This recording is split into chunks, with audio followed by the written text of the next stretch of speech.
보통 웹서버를 처음 만들 때 아이디랑 비밀번호를 통해 가지고 가입하는 그런 예제들을 많이 만들게 될 텐데, 이렇게 데이터베이스에다가 사용자의 아이디랑 비밀번호를 그대로 저장하는 거는 보안상 위험이 있죠.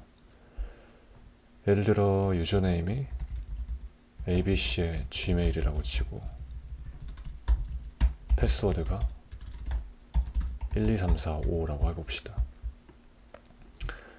이거를 그대로 데이터베이스에다가 저장하면은 만약에 이 데이터베이스가 어떤 연유로 털릴 수가 있겠죠. 공격을 당한다거나 아니면 뭐 내부자가 유출을 한다거나 이런 여러 가지 사유로 데이터베이스가 털릴 수가 있을 텐데, 그때 이 사용자의 아이디가 그리고 비밀번호가 그대로 다 플레인하게 들어가 있기 때문에 그냥 바로 털려버리는 거죠. 그래서 이러면 아마 법적으로도 문제가 크게 생길 겁니다. 이것만 털리는 게 아니라 보통 사람들은 하나의 아이디로 여러 사이트를 거의 돌려 쓰기 때문에 이 사용자가 뭐 사이트가 막 한 5개만 있다고 합시다. 여기도 똑같은 거 쓰고 여기도 똑같은 거 쓰고 여기도 똑같은 거 쓰고 이런 식으로 5개를 똑같은 아이디 비밀번호를 쓰고 있다면 데이터베이스 하나가 털렸을 뿐인데 나머지 서비스는 전혀 연관이 없는데도 불구하고 다 털려버리고 마는 거죠. 그래가지고 예전에는 이렇게 데이터베이스의 비밀번호를 그대로 저장하는 경우도 있었던 걸로 알고 있는데, 그때는 사용자가 비밀번호를 찾기를 하면은 브라우저를 여기라고 할게요. 내가 아이디 비밀번호를 까먹었으니까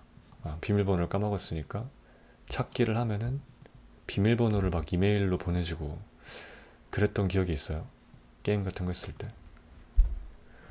근데 지금은 이렇게 하는 사이트가 단 한 개도 없을 거예요. 어떤 식이냐면 비밀번호를 재설정해라. 재설정 링크를 주죠. 본인 인증하면은 핸드폰 인증이든 이메일 인증이든 본인 인증을 하면은 재설정을 할 수 있게 링크를 주고 비밀번호를 절대 알려주지 않습니다. 왜 그러냐면 비밀번호를 지들도 모르기 때문이에요. 암호화를 하기 때문이죠. 그럼 어떻게 암호화를 하냐면 비크립트 뭐 여러 가지 알고리즘을 써갖고 하는데 이 라이브러리 되게 많이 쓰이죠. 비크립트. 그래가지고 저희가 1, 2, 3, 4, 5를 넣고 이거로 가입을 해서 그대로 넣는 게 아니라 얘를 한번 암호화를 돌립니다. 이런 식으로 1, 2, 3, 4, 5를 넣게 되면은 전혀 다른 암호화된 비밀번호가 나오게 되죠. 이거를 데이터베이스에 저장합니다. 플레인 텍스트 저장하는 게 아니라 암호화된 텍스트를 저장하는 거죠. 이러면 해커가 이 비밀번호를 털어가더라도 얘가 원래 무슨 비밀번호를 입력해야 됐었는지 알 수가 없죠. 만약에 이걸로 다른 사이트든 이 사이트든 가가지고 입력을 하면 1, 2, 3, 4, 5를 암호화하는 게 아니라 암호화된 거를 다시 한번 암호화를 할 거예요. 그러면 또 전혀 다른 암호화된 문자가 나오죠. 이제 이게 해시를 이용한 기법인데, 해시는 항상 같은 수를 넣으면 같은 값이 나옵니다. 같은 수를 넣으면 같은 뭐 값이라고 해야겠죠. 문자도 넣을 수 있으니까. 1, 2, 3, 4, 5를 넣으면 항상 이거에 대응되는 값이 나오죠. 1, 2, 3, 4, 5가 아니라 A, B, C, D, E를 넣더라도 항상 같은 값이 나옵니다. 그게 바로 해싱이죠. 항상 고정된 길이에다가 같은 인풋에 대한 같은 아웃풋이 나오는 거. 그렇기 때문에 저희가 비밀번호가 아무리 짧더라도 암호화된 문자로 원래 암호의 길이가 어땠는지를 추론할 수가 없겠죠. 그래서 털리더라도 다른 사이트까지 털릴 염려는 없습니다. 이 방법은. 대신에 서버, 데이터베이스 관리자도 이걸 보고 원래 뭐였는지를 추론할 수가 없죠. 해시의 또 다른 특징 하나는 1, 2, 3, 4, 5를 넣더라도 이 문자가 나올 수가 있고, 또 다른 문자를 넣더라도 똑같은 결과가 나올 수도 있어요. 근데 그게 겹치지 않는 거죠. 되게 겹치기가 어려운 거죠, 확률적으로.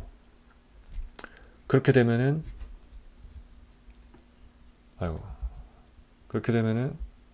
만약에 1, 2, 3, 4, 5도 이게 나오고 A, B, C, D, E도 이게 나오고 XXXXX도 같은 결과가 도출된다라고 가정하면 원래 원본이 뭐였는지는 알 수가 없는 거죠. 얘를 통해서 이것도 나오고 이것도 나오고 이것도 나오니까 애초에 돌리는 게 안 되기도 하고요. 돌린다고 해도 이런 후보군들이 많이 있기 때문에 뭔지 유추하기가 어려워집니다.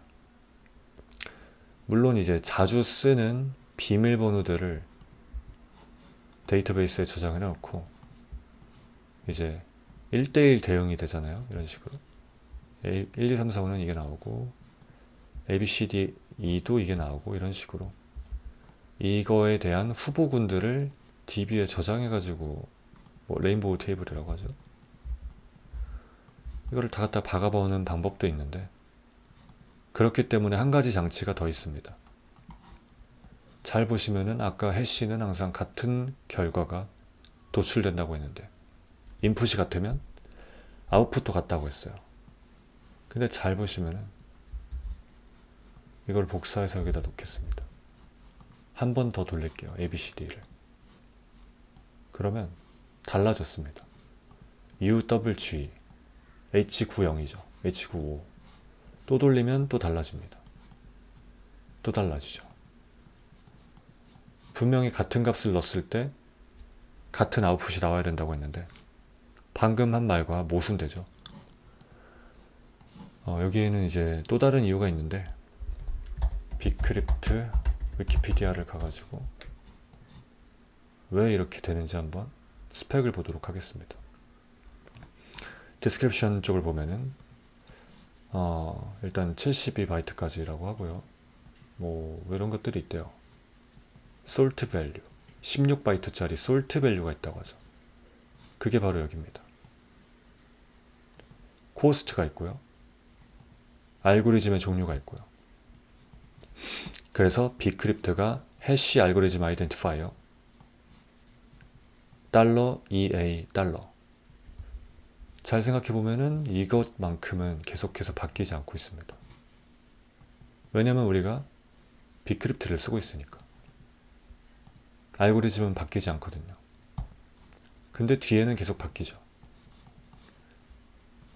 자, 그러면은 두 번째, 코스트가 뭔지 한번 봅시다. 12라고 돼 있죠. 여기도 라운드가 10이네요. 이렇게 14로 바꾸면 14로 바꾸게 됐죠. 이건 이제 몇 번 해싱을 돌릴 것인지 뭐 이런 느낌인데 16이 되니까 상당히 오래 걸리는 걸 볼 수 있습니다. 이게 16번이 아니라 아마 내부적으로 차이가 엄청나게 많이 날 거예요. 정확히 모르겠는데 어쨌든 이게 올라갈수록 기하급수적으로 속도가 느려진다고 보시면 되고 일부러 느리게 만드는 몇 안 되는 알고리즘이죠. 보안 때문에 일부러 한 번 한 번을 느리게 만들어 가지고 함부로 접근하지 못하게, 함부로 추론하지 못하게 하는 거죠. 하루 종일 걸립니다. 어쨌든 여기까지는 이제 되게 쉽죠. 알고리즘과 얼마나 오래 걸리게 만들 것인지 하는 코스트. 그럼 이제 이거 두 개만 알면 되는데 솔트는 랜덤으로 생성되는 문자열입니다. 랜덤으로 생성이 돼요. 그래가지고 이 솔트를 가지고 원본 문자열과 이 알고리즘과 코스트만큼 섞어가지고 해싱을 돌려줍니다. 그러니까 솔트는 랜덤으로 생성된다고 했잖아요. 아까 그 문자열이랑 랜덤 문자열이랑 섞여서 해시가 들어가게 되는 거죠. 그러니까 아웃풋이 계속 달라질 수밖에 없는 거죠. 왜냐면 우리가 입력한 값은 고정이었더라도, 아직도 안 됐네. 우리가 입력한 값은 고정이더라도 얘만 가지고 해싱을 하는 게 아니라 추가적인 랜덤 문자를 합쳐가지고 해싱을 하는 거니까요. 너무 오래 걸리니까 그냥 10 정도로 돌리고 새로 고침하겠습니다. 12 하죠 그냥. 자, 그럼 이번에는 그렇다면 어떻게 얘를 복원할 것인지. 자, 이거를 가지고 복원을 하고 싶어요. 근데 해시는 돌릴 수가 없죠. 돌릴 수가 없습니다. 얘는 단방향이에요. 인크립트랑 디크립트라고 하는데 이건 이제 단방향으로 이제 암호화를 해가지고 돌릴 수 없게 하겠다는 의미죠. 근데 in이 make란 뜻이니까 크립트, 암호화 만들다, 뭐 대충 암호화하다, 시키다. 디크립트니까 암호화 푸는 거잖아요.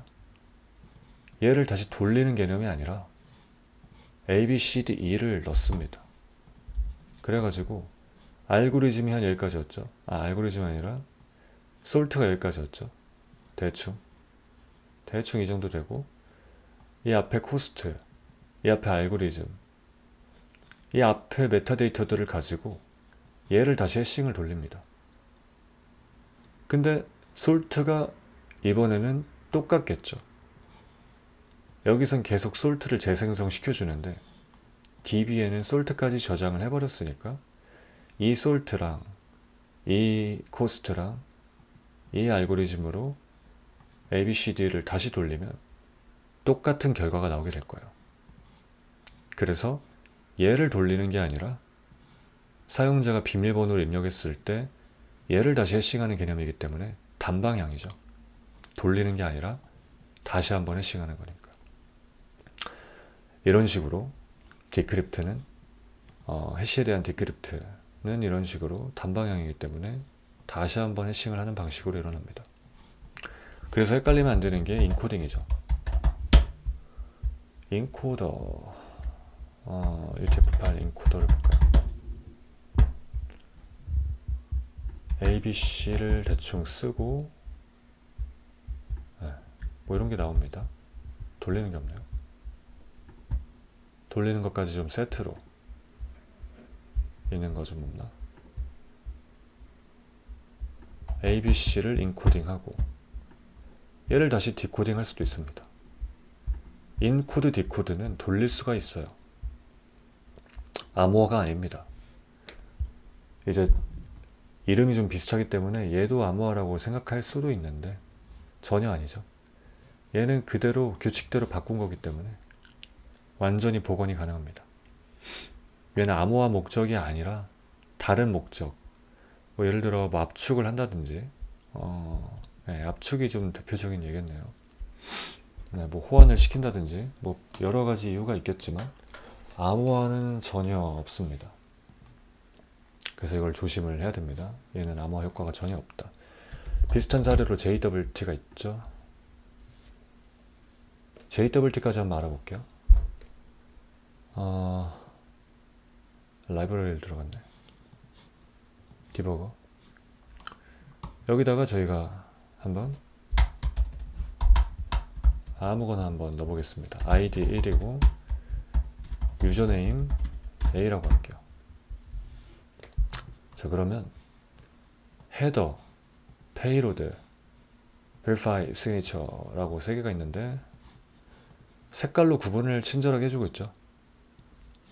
여기가 헤더구나. 헤더가 이 부분이고, 그리고 보라색 부분이 페이로드고, 이 부분이 시그니처 겠거니 하고 색깔로 알 수 있습니다. 점으로 구분해 주니까요. 색깔과. 잘 보시면은 여기가 인코드죠.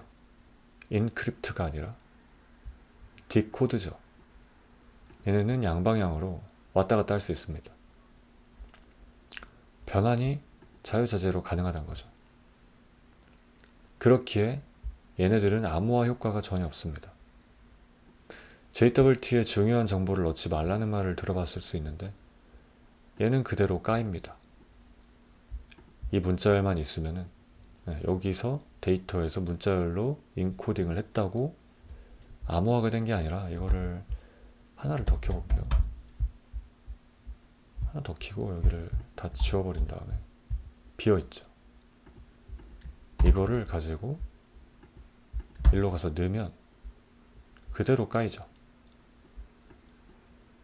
얘는 그냥 돌릴 수 있기 때문에. 그래서 JWT에 들어있는 페이로드는 아무런 암호화 효과가 없기 때문에 여기다가 진짜 필수적인 정보 간단하게 만들라고 하는 이야기고요. 그러면 얘를 분명히 서버에서 검증을 우리가 하고 있을 텐데 암호화도 안 되는 걸 어떻게 검증하냐라고 할 수 있는데 바로 이 부분입니다. 시그니처. 시그니처. 여기에 시크릿이 들어가죠. 만약에 제가 1, 2, 3이라는 시크릿으로 인코딩을 했어요. 그럼 이제 얘를 갖다가 다른 곳에다가 비어있는 곳에다가 붙여넣기를 하게 되면 이 부분이 달라졌습니다.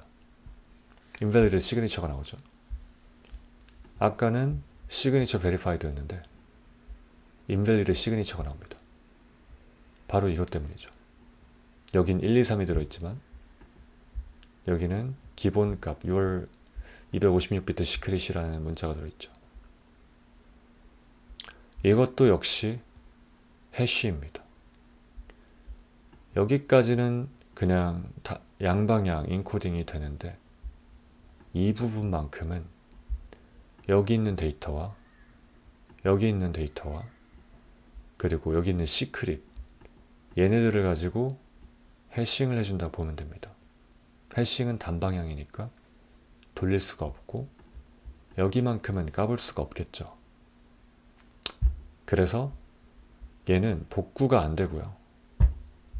얘는 반드시 이거죠. 이거는 복구가 안 되고 아까랑 똑같은 방법으로 얘를 이 데이터들을 가지고 해싱을 해서 나온 결과와 비교를 해야 됩니다. 그러려면 시크릿이 있어야겠죠. 시크릿과 페이로드와 헤더를 갖다 한 곳에 박아버리고 해싱을 돌려야 이게 나오니까. 그래서 저희가 아까 넣었던 1, 2, 3을 넣어줬을 때 시그니처 베리파이드가 나오고 서버에서만 할 수 있는 검증이 되는 거죠. 정리하면은 JWT 같은 경우는 이 앞에 페이로드와 알고리즘 헤더 쪽 이쪽은 언제든지 인코드, 디코드 가능해서 다 까인다. 중요한 정보를 넣지 마라.